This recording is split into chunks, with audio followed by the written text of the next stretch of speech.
Attention! Prison!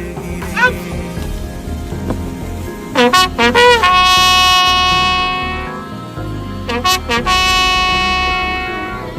10 மாத குழந்தைக்கு இறுதி ராஜ மரியாதை. கடந்த பிப்ரவரி 5ஆம் தேதி பத்தனம்திட்டா மல்லப்பள்ளியை சேர்ந்த 10 மாத குழந்தை சாலை விபத்துல மூளை சாவடைந்தாங்க.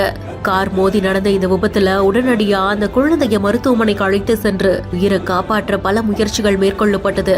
பிப்ரவரி 13ஆம் தேதி அன்று குழந்தை மூளை சாவடைந்தது அறிவிக்கப்பட்டது. இந்த துயரமிக்க நிலையிலையும் அந்த குழந்தைய பெத்தவங்க என் பிள்ளையால பல பேர் உசுறு வாழட்டும் அப்படின்னு முடிவெடுத்து உறுப்பு தானத்துக்கு சம்மதிச்சிருந்திருக்காங்க. குழந்தையுடைய கல்லீரல், சிறுநீரகங்கள், இதய வாழ்வு மற்றும் கண்கள்னு அத்தனையும் 5 பேருக்கு மறுவாழ்வு கொடுத்திருக்கு. குறிப்பா திருவனந்தபுரம் மருத்துவமனையில சிகிச்சை பெற்று வந்த 6 மாத குழந்தைக்கு இந்த 10 மாத குழந்தையுடைய கல்லீரல் வழங்கப்பட்டதா சொல்லப்பட்டது.